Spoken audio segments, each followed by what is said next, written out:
Assalamualaikum warahmatullahi wabarakatuh. Di sini saya mencoba merefleksikan pengetahuan dan pengalaman yang saya peroleh dari pembelajaran selama ini, yaitu pada modul 1. Izinkan saya untuk membuat suatu kesimpulan mengenai pemikiran-pemikiran Ki Hajar Dewantara dari modul yang telah saya pelajari, yaitu modul 1.1. Menurut Ki Hajar Dewantara, pengajaran adalah bagian dari pendidikan.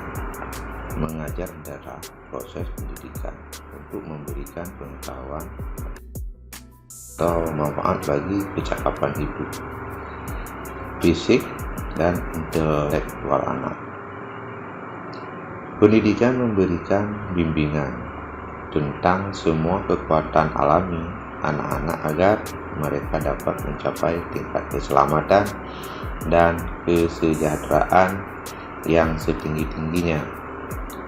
Sebagai manusia, anggota masyarakat, Ki Hajar Dewantara memiliki keyakinan bahwa untuk menciptakan manusia yang beradab, maka pendidikan menjadi salah satu kunci utama untuk mencapainya. Baik Bapak Ibu semuanya, namun hal yang terpenting yang harus dilakukan seorang guru adalah menghormati dan memperlakukan anak dengan sebaik-baiknya sesuai dengan kodratnya, melayani dengan sepenuh hati, menjadi teladan, yaitu ing ngarso sung tulado, dan membangkitkan semangat ing madiu mang karso, memberikan dorongan wiri handayani untuk tumbuh kembang anak.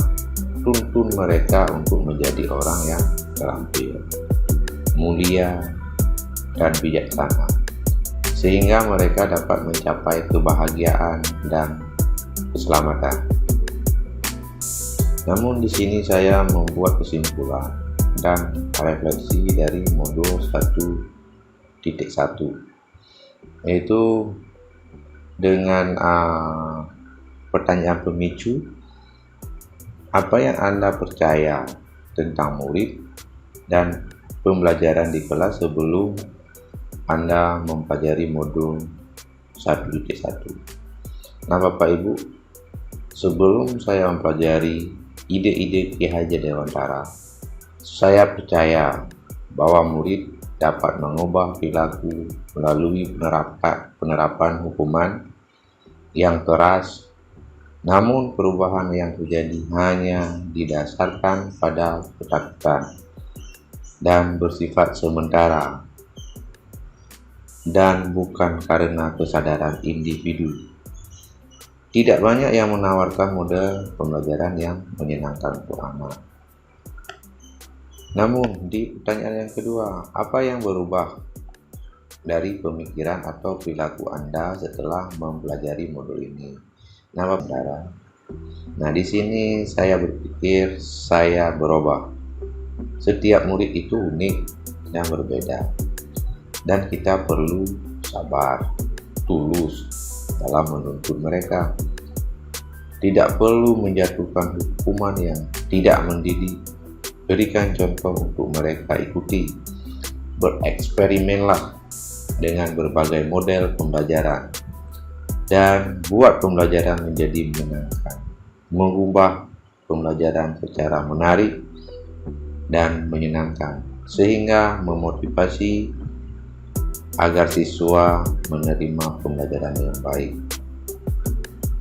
Lebih cermat melihat bakat anak, menuntun sesuai kodrat, dan mengutamakan pembelajaran pada aspek budi pekerti.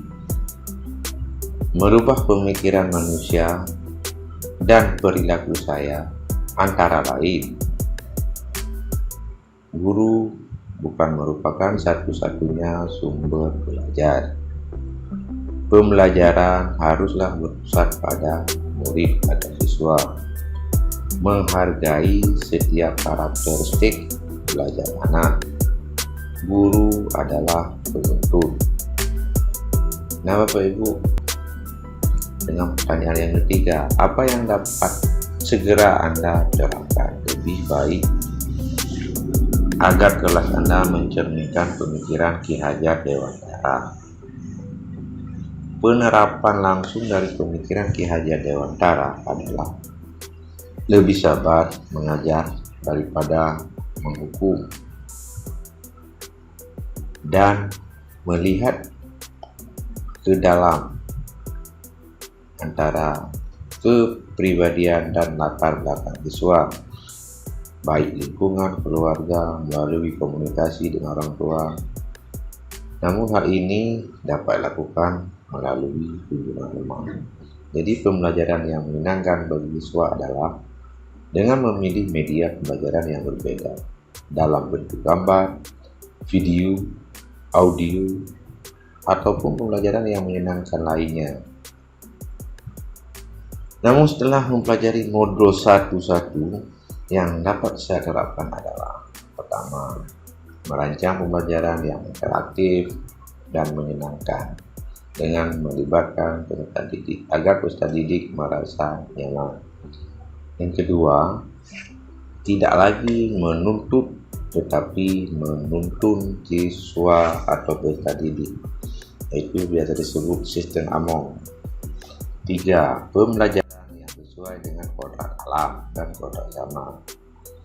4. Pembelajaran yang juga mengutamakan aspek budi pekerti ataupun student center, di mana siswa menjadi pusat pembelajaran.